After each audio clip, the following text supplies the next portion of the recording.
it's at this point that Irene actually finds out that Kale and Aelin used to be boyfriend girlfriend. And she is like, who hasn't this man been with? My God. First Nesrin, now an actual real life princess. I've got no chance. And just everyone at the table kind of appreciates there is no real way that Antika's going to be going to Aelin's aid. Everyone, bar Kale at that table, hates Aelin's guards, including Irene, which is funny because Irene doesn't know who Aelin is to her.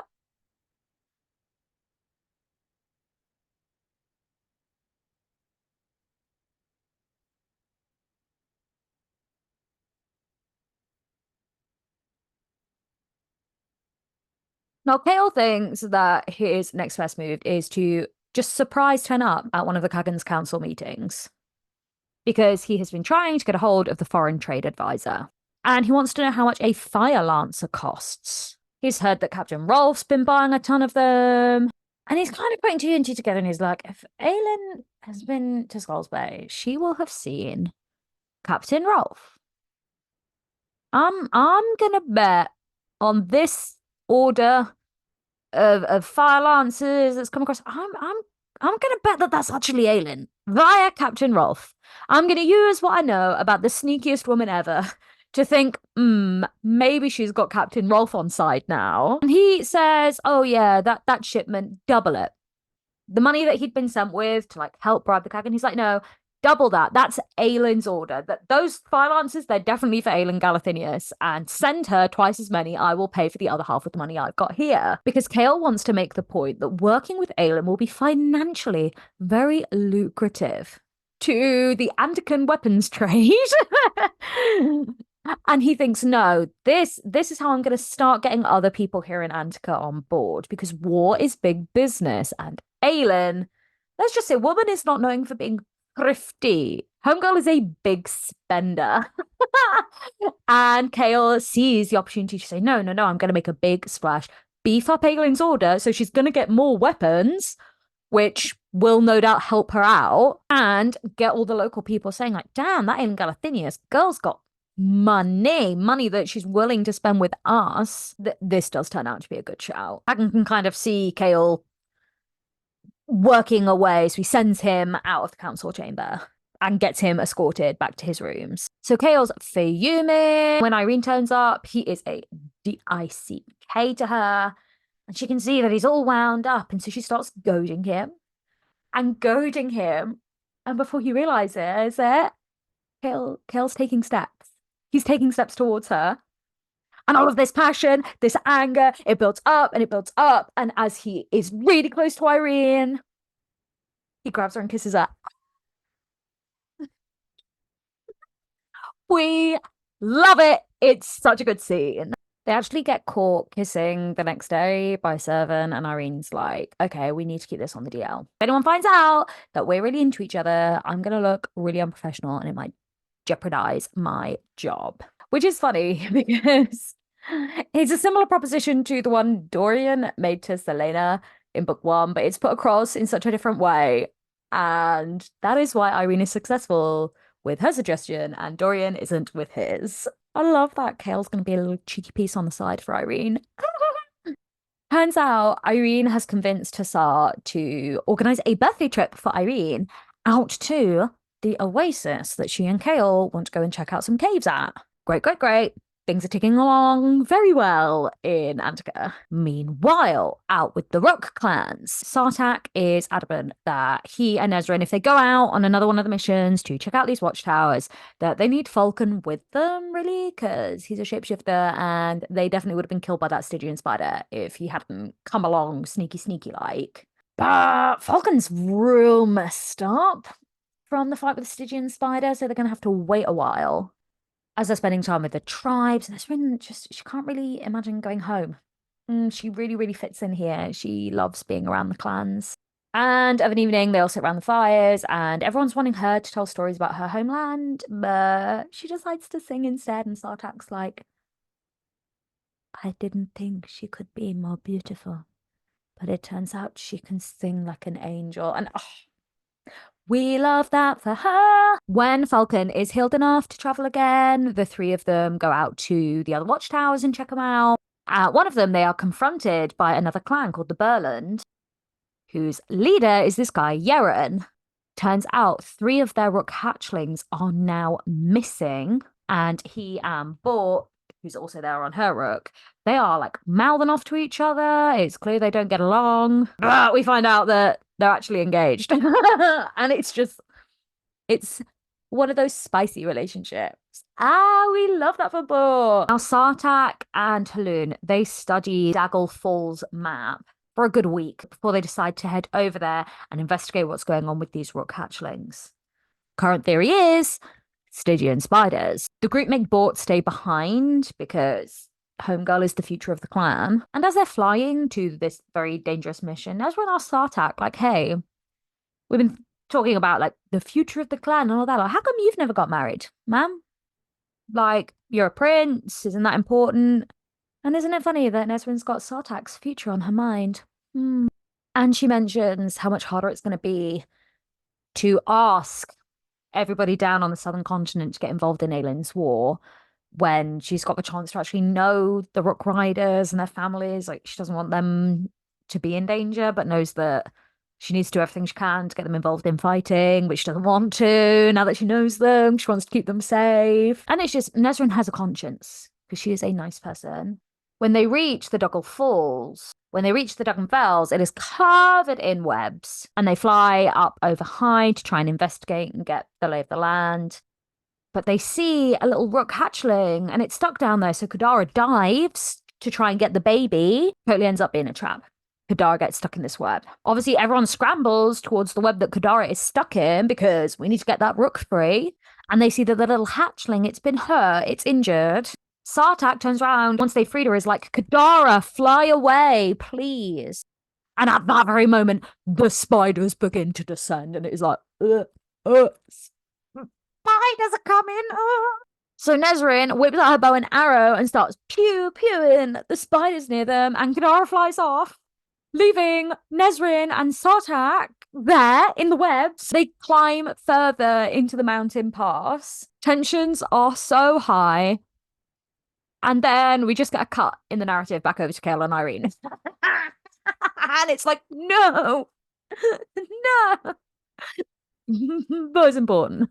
Because the group they're with heads out to the oasis. And Kale and Irene, they're traveling on horseback and they start racing each other. It's really cute. And as they're at the oasis, two of them pretend to be really embarrassed to be around, scantily clad people. Oh, you exotic southerners in this warm, humid climate. Don't take your clothes off. We're prudes. We wouldn't dream of doing that. So they're kind of like excused from the pool. And this gives them the chance to go exploring, which they obviously do because they want to find this lost city they've been told about. They finally come across some like old looking pillars that like lead into chambers below, and they display these carvings of men, animals, fae, and the Valg.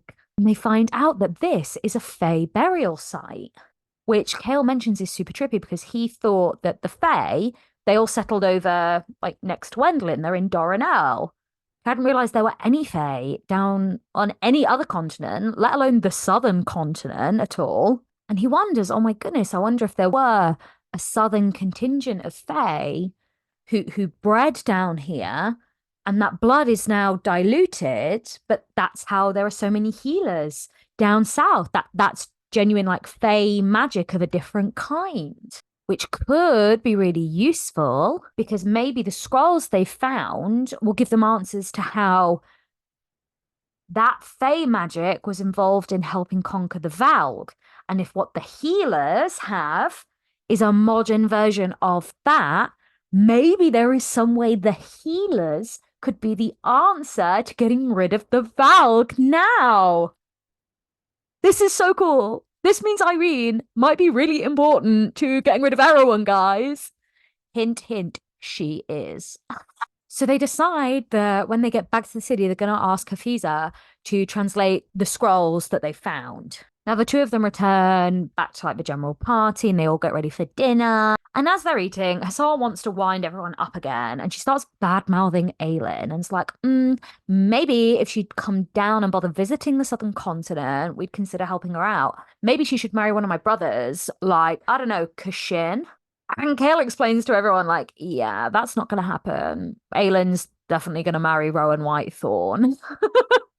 I love that Kale just knows that. It's like, yep, they're definitely going to get married. And we know, as awful as it is to talk about the end of Empire of Storms, that he's right. They do get married. Just not in the way anyone wanted to have happen. And this is actually really cool because everyone at the table has heard of Rowan. Like, Rowan is that famous. Rowan is that guy. And everyone's like, damn, she bags herself Rowan Whitethorn? What? Like, you forget because Aelin is just such a gag all the way through. It's like, no, Rowan's like a really big deal as well. Like, Rowan's arguably a bigger deal just because we're all Aelin stans. Rowan's been around for ages. Man's got like this epic reputation. He's a badass. And it's just cool to have that confirmed. Like, these people on this other continent, they all know who he is, like, straight away, and they're all gagged. Now, Hassal's tried to create drama and it didn't really work, so she decides to be a bitch and comment on Kale's wheelchair. And this is Irene's snapping point. This is where Irene draws the line in the sand. So Irene literally kicks Hassal's chair and makes her fall into the water. And everyone's like, oh, Irene. But then Rain and Gajit, they're all laughing. They all think it's actually hysterical. And even Hassan, when she gets out of the water, she's like, yeah, I wondered when you were gonna grow a spine, Irene. And it's honestly like something out of the Real Housewives of Beverly Hills. Like, I love this shit. Irene's now on a roll. Okay, she's feeling confident. And so she asks Kale, like, is everything you just said about Aelin true? Is she actually gonna go and marry this Fae? And he's like, yeah, we're friends. And she admits, look, I know you two actually used to be a couple. And I know that you and Nesrin actually used to be a couple. Is there anything going on there? Like, still? With either of them? And he's like, babe, you don't have to worry about those other women. And she says she's really happy about that. And he gifts her a locket for her birthday. And he says, look, I've noticed you keep something in your pocket that you like finger regularly. I think it'd be easier for you to whack it in a locket. You don't have to tell me what it is or show me what it is, but whatever little tiny thing you keep in your pocket, you can now tuck in this locket and keep safe. They spend the night together. I ship them so hard. And Irene decides to tell Kale that this thing she keeps in her pocket, it's a little note. A note from the woman who gave her the money to get to the Torre Sesame. The letter Selena Sardothian gave to Irene along with a bag of gold. Irene has kept that close to her this whole time. It's like her most treasured possession. How cute is that? Meanwhile, back over in the actual like drama, the cinematic epic film section of the book, Nesrin, Sartak, and Falcon are climbing through this mountain pass. And they're trying to find a way away from this trap that the spiders have set for them. But a slide happens and Sartak ends up getting stuck. Nesrin starts panicking. She cannot pull him out. And we get Sartak telling her, I fell in love with you before I even got the chance to see you. Like, he'd heard all these stories about her and he knew she was like the most perfect woman in the world and he'd fallen in love with her. This all happens when you think he's about to die, by the way. I'm a wreck.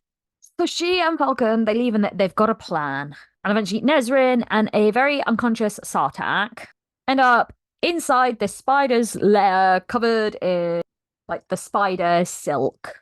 And Falcon, he's like hiding. He's slowly chewing through the stuff. So she kind of lets herself get captured. They've got sneaky stuff going on. And Sartak, he's out for the count. This big Karankui, the Stygian spider, comes in.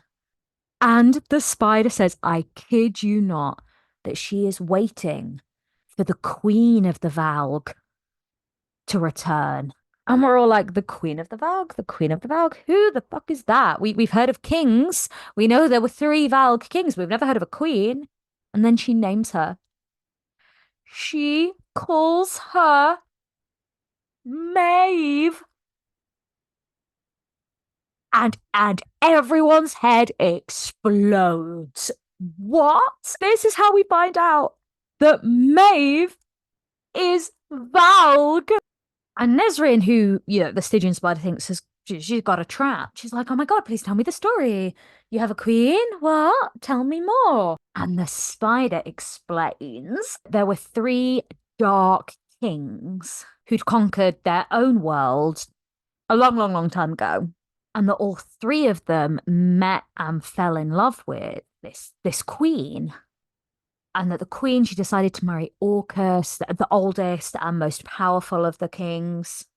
But that Maeve, she was curious about other worlds, and she found a way to travel to Erelea, and that these spiders, the Stygian spiders, they all work for Maeve. She is their queen, and they came with her as she escaped her realm, and that they stayed where they were as she headed off elsewhere to protect the gate between worlds. So that they decided to act as guards. But Orcus, he found a way to control the gates that had been made. And he made three keys, one for each of the Valg kings. And that group of baddies, they traveled from world to world, conquering different realms in their search for Maeve, who'd run away from them. Meanwhile, here in Erelea, Maeve found the Fey land over at like Doranel, and she realized it was run by these two queens. She got into their minds and started doing the Valg mind control shit and convinced them they had a third sister. They'd always had a third sister. And she got into everyone around's minds and was like, there have always been three of us.